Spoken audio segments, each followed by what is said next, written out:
Good morning, student. Myself, Kishan Kumar Nirvan from Government Polytechnic College, Chittorgarh, lecturer in Mechanical Engineering Department. आज हम discuss करेंगे cascade refrigeration पर based numerical problems. तो question है, एक cascade refrigeration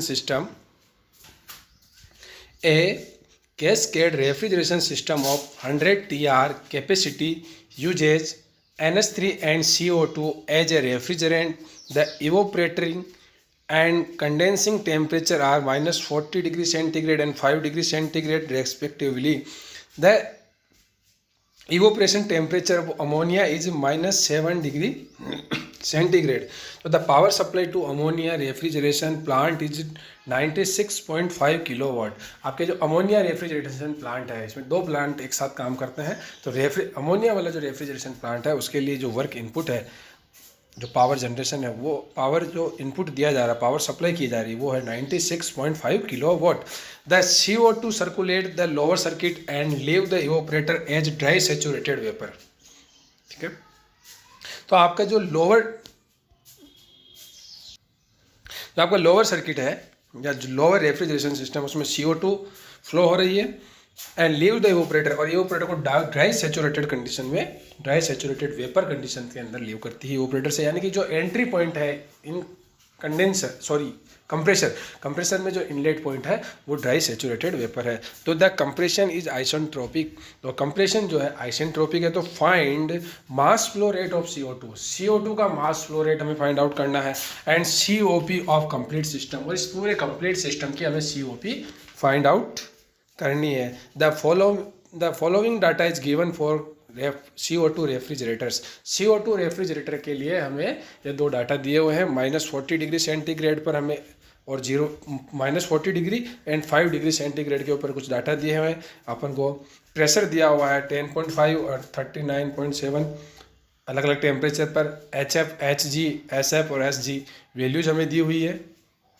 इसको note कर सकते हैं। और CP ऑफ वेपर हमें दिया हुआ है 0.85 किलो जूल पर kg केल्विन। ओके, तो CP ऑफ वेपर भी दिया हुआ है। तो सबसे पहले इसका हम एक डायग्राम बना लेते हैं। तो हमारे पास यहाँ पर दो साइकिल है, यहाँ पर हमारे पास दो साइकिल है। ये लोअर साइकिल है जिसके अंदर क्या फ्लो हो रहा है, कार्बन डाइऑक्साइड, और ये आपके सेकेंड जो अमोनिया प्लांट है, इसमें आपके फ्लो हो रहा है अमोनिया। ओके, तो हमें अमोनिया प्लांट के लिए 96.5 हमें किलोवाट, ये W2 की वैल्यू हमें दी हुई है। W1 की वैल्यू हमें फाइंड आउट करनी है। ओके, रेफ्रिजरेशन इफेक्ट हमें दिया हुआ है। तो हम देखते हैं कि रेफ्रिजरेशन कैपेसिटी हमें दी हुई है 100 TR। तो 100 इंटू 3.5 यानी 350 किलोवाट। 1 TR के अंदर 3.5 किलोवाट वैल्यू होती है। तो हम कह सकते हैं कि रेफ्रिजरेशन कैपेसिटी है 350 किलोवाट। तो refrigeration capacity equal to MCO2 H1 minus H4। ठीक है, तो 350 M.CO2 H1 minus H3 because H3 equal to H4। यहाँ पे ये थ्रोटलिंग प्रोसेस होता है, इसमें एंथैल्पी सेम होती है, इसलिए हम कह सकते हैं H3 इक्वल टू H4। तो 350 और H3, अब यहाँ पे आप देख सकते हैं H3 कितने डिग्री पर, 5 डिग्री सेंटीग्रेड पर H3 है। ठीक है, और H1 कितने पर, -40 डिग्री पर HG की वैल्यू, और यहाँ पर 5 डिग्री सेंटीग्रेड पर HF की वैल्यू। तो ये चीज़ हम देखते हैं कि 5 डिग्री सेंटीग्रेड पर हमें HF की वैल्यू देखनी है। तो 5 डिग्री सेंटीग्रेड पे हमारे पास ये HF की वैल्यू, और -40 के ऊपर HG की वैल्यू देखनी है। यहाँ पर ये होगी H1 और ये होगा आपके H3। ओके, तो इस तरीके से हम इसको वैल्यू को पुट करते हैं। तो 652.8 माइनस 431, तो मास flow rate of carbon dioxide होगा आपके 350 अपन 652.8 माइनस 431, तो 1.57 kg पर सेकेंड। तो इस तरीके से हम मास फ्लो रेट फाइंड आउट करते हैं जब हमें रेफ्रिजरेशन कैपेसिटी दी हुई होती है। ठीक है, तो कार्बन डाइऑक्साइड का जो मास फ्लो रेट है पर सेकेंड में वो है 1.57 kg। ओके, उसके बाद हम देखते हैं C O P of the refrigeration. तो C O P of refrigerator हम निकालते हैं। तो हम जानते हैं कैस्केड सिस्टम के लिए सी ओ पी की वैल्यू होती है वो दी जाती है refrigeration effect upon total work input, यानी कि W1 प्लस W2। हमारे पास 2 साइकिल में वर्क हो रहा है, तो W1 फर्स्ट साइकिल के लिए और W2 सेकेंड साइकिल के लिए। बट W2 हमें दिया हुआ है 96.5 किलोवाट। W2 की वैल्यू हमें यहाँ पे दी हुई है, हमें फाइंड आउट करना है W1। तो W1 होगा मास flow rate into H2 minus H1। तो हमारे पास इस तरीके से ये साइकिल है, तो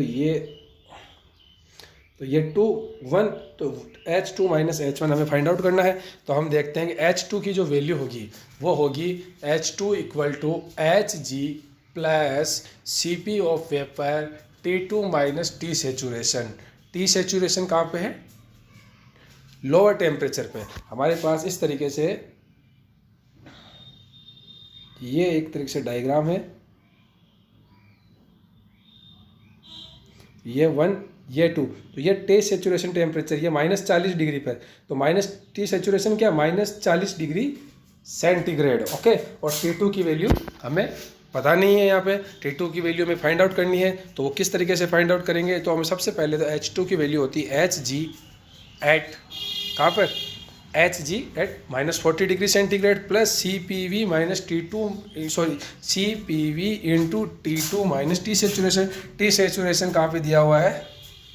आपको दिया हुआ है -40 डिग्री सेंटीग्रेड पर। उसके बाद हम देखते हैं कि यहाँ पे T2 की वैल्यू हमें फाइंड आउट नहीं है, तो T2 की वैल्यू हम देखते हैं S1 इक्वल टू S2।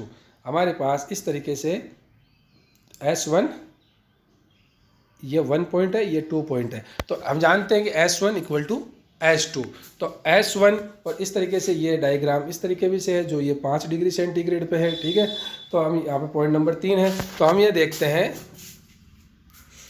कि S1 की वैल्यू क्या होगी यहाँ पे Sg at -40 degree centigrade. Okay, equal to S2 की वैल्यू क्या होगी यहाँ पर Hg at 5 degree centigrade plus CpLn T2 upon T saturation. T saturation temperature क्या होगा 5 डिग्री सेंटीग्रेड। वैल्यू पुट करेंगे तो यहाँ पे S2 किसके बराबर है? S1 के बराबर है। तो S1 क्या है? -40 डिग्री सेंटीग्रेड पे Sg की वैल्यू, तो दैट्स Sg की वैल्यू। ये Sg 5 डिग्री सेंटीग्रेड पे चल रहा है, 5 डिग्री सेंटीग्रेड पर Sg की value plus 0.85 into T2 upon 278। By calculator हम इसको यूज करते हुए सॉल्व करते हैं क्वेश्चन को। तो T2 की वैल्यू हमारे पास आएगी 361.1 केल्विन। दैट्स दैट टेम्परेचर, यानी कि पॉइंट नंबर 2 पर टेम्परेचर की वैल्यू होगी 361.1 केल्विन। और फिर हम जानते हैं कि H2 इक्वल टू क्या होता है Hg एट कहाँ पर -40 degree centigrade plus 0.85 into 361.1 T2 minus T saturation 278। तो हमारे पास H2 की वैल्यू आएगी 720.4 किलो जूल पर केजी, ठीक है। तो यहाँ पर H2 की जो वैल्यू कंप्लीट जो वैल्यू है ये अपन निकालेंगे 5 डिग्री सेंटीग्रेड में। सॉरी, यहाँ पे मैंने -40 बोला था, ये वैल्यू जो है Hg की वैल्यू होगी, क्योंकि हमारे पास जो डायग्राम बना हुआ है इस तरीके से ये डायग्राम बना हुआ है, तो ये यहाँ पर आपके है 5 डिग्री सेंटीग्रेड। तो हमारे पास जब हमें निकालना है H2 की वैल्यू, तो यहाँ पर ये Hg प्लस ये डिफरेंस ये डेल्टा H, ये क्या होगा Cp of vapour into T2 minus T saturation. Okay, तो इस तरीके से हम टेम्परेचर फाइंड आउट करेंगे। तो H2 की वैल्यू हमारे पास फाइंड आउट होगी 720.4 किलो जूल पर केजी केल्विन। और ये हम किस तरीके से फाइंड आउट कर सकते हैं, ये मैंने वेपर कंप्रेसर रेफ्रिजरेशन सिस्टम के लिए अच्छे से समझाया हुआ है, तो वो वीडियो भी आप देख सकते हैं, कंसिडर कर सकते हैं। तो then work input for refrigeration cycle या कार्बन डाइऑक्साइड रेफ्रिजरेशन साइकिल 1 के लिए हम देखते हैं मास फ्लो रेट इंटू